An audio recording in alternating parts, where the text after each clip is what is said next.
BSc second semester के physics के बच्चों के लिए मैं इम्पोर्टेंट फैक्ट्स दे रहा हूँ और ये पेपर के लिए बिल्कुल रेडी रहिएगा। इसी से संबंधित बिल्कुल ऐसे ही क्वेश्चन आएंगे, तो मैं जल्दी जल्दी आपको क्वेश्चन से याद कराने के लिए बता रहा हूँ। इसे बाद में आप आराम से नोट कर लेना। पहला क्वेश्चन है, तापमान में वृद्धि का परिणाम है समतापीय प्रसार, रुद्धोष्म प्रसार, समतापीय संपीड़न और रुद्धोष्म संपीड़न। ये इंपॉर्टेंट क्वेश्चन है। तो इसमें तापमान में वृद्धि का जो कारण होता है वो होता है रुद्धोष्म संपीड़न अर्थात एडियाबैटिक कंप्रेशन। ठीक है।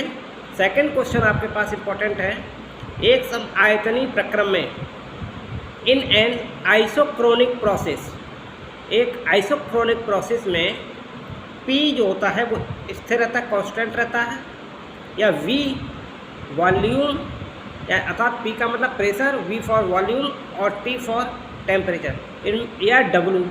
तो इन चार चीज़ें हैं, इनमें से कौन सी चीज़ कांस्टेंट रहती है? तो आप समझ जाइए कि V इसका हमेशा आयतन देख रहे हैं, तो आयतन में हमेशा आप ये समझिए कि वॉल्यूम यानी कि V इसका कांस्टेंट बना रहता है। एक वास्तविक गैस की आंतरिक ऊर्जा निर्भर किस पर करती है? एक रियल गैस की इंटरनल अगर हम एनर्जी देखेंगे तो वो केवल गैस के टेम्परेचर पर रहेगी, केवल गैस के आयतन पर रहेगी, या केवल गैस के दाब पर रहेगी, या तापमान और आयतन दोनों पर रहेगी। तो अगर वास्तविक गैस की आंतरिक ऊर्जा को देखेंगे तो इसमें सीधी सी बात यह है कि हम टोटल आयतन भी देखेंगे और उसमें हुआ टेम्परेचर, इन दोनों को मिला करके देखेंगे तो इसका आंसर तापमान और आयतन दोनों होगा। ऊष्मागतिकी प्रोसेस यानी थर्मोडायनेमिक्स प्रोसेस जो है which takes place at constant temperature, जो स्थिर तापमान पर होता है। ऊष्मागतिकी प्रोसेस जो है जो कांस्टेंट टेम्परेचर पर होती है वो क्या कहलाती है? Isothermal process, adiabatic process, isobaric process और आइसोक्रोनिक प्रोसेस। तो यानी कि अगर हम थर्मोडायनेमिक की प्रोसेस को देखेंगे तो कांस्टेंट प्रेशर पर अगर देखेंगे तो ये आइसोथर्मल प्रोसेस ही कहलाएगी अर्थात समतापीय प्रोसेस कहलाएगी। और इसके अलावा हम एक क्वेश्चन पूछ रहे हैं, यानी कि during an adiabatic process T remains constant, S remains constant या U remains constant. T, S या U या V।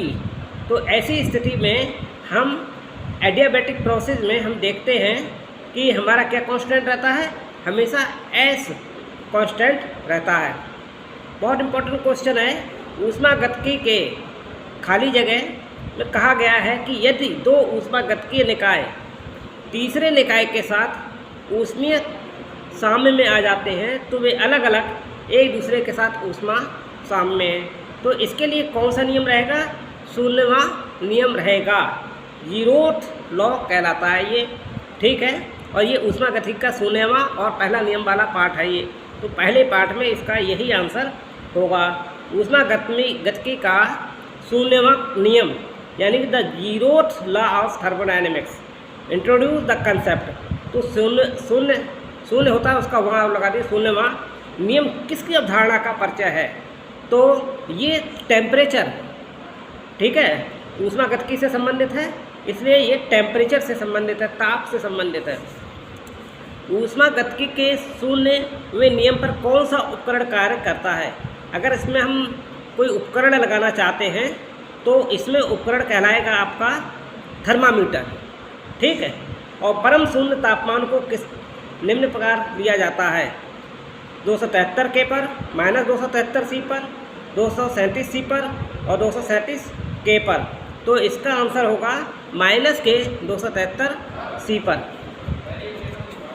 2 मिनट बाद।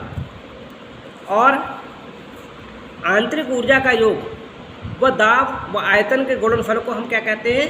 आंतरिक ऊर्जा का योग अगर देखें और दाब देखें और प्रेशर देखें, इनका गुणनफल कर दें तो कहलाएगा एंथैल्पी। क्या कहलाएगा? एंथैल्पी कहलाएगा। अगर हम इंटरनल एनर्जी का प्लस और प्रेशर और आयतन दोनों का अगर हम मल्टीप्लाई करते हैं गुणनफल, तो ऐसी स्थिति को एंथैल्पी कहते हैं। जब किसी गैस को स्थिर आयतन पर अगर हम किसी गैस को गर्म कर रहे हैं वो उसका वॉल्यूम अगर स्थिर है तब क्या होगा, ऐसी स्थिति में इसका तापमान भी और प्रेशर में, इन दोनों में वृद्धि हो जाती, बढ़ जाता है।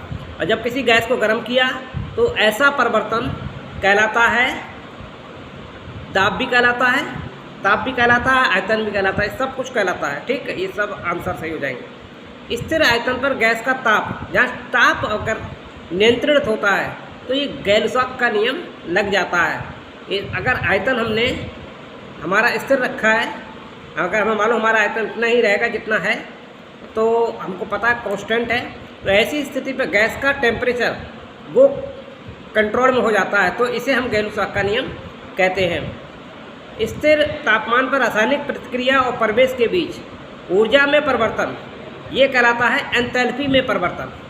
ठीक है, और किसी पदार्थ की एंथैल्पी यानी कि इसे ब्रैकेट इसमें स्मॉल h से हम निरूपित करते हैं एंथैल्पी को, तो इसे परिभाषित करते हैं। इसका फार्मूला क्या है, तो H बराबर U प्लस PV, इसका फार्मूला है एंथैल्पी का।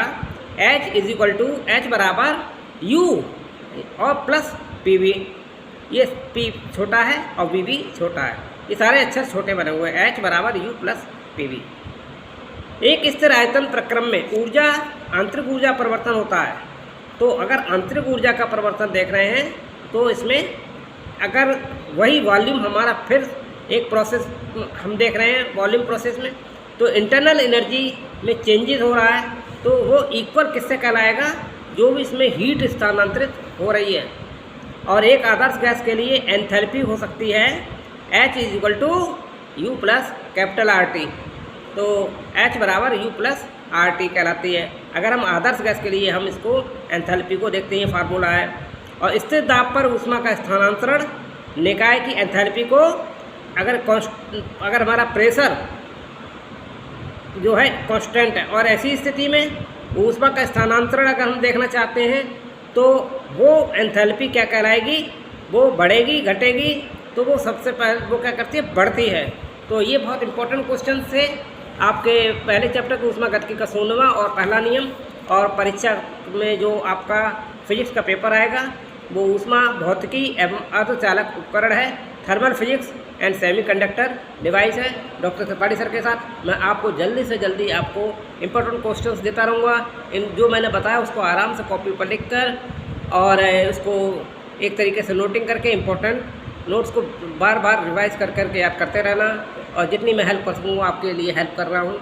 और इस वीडियो को शेयर कीजिए अपने साथियों तक, और चैनल को सब्सक्राइब कीजिए और समझिए, पढ़िए, और आपके लिए शुभकामनाएँ।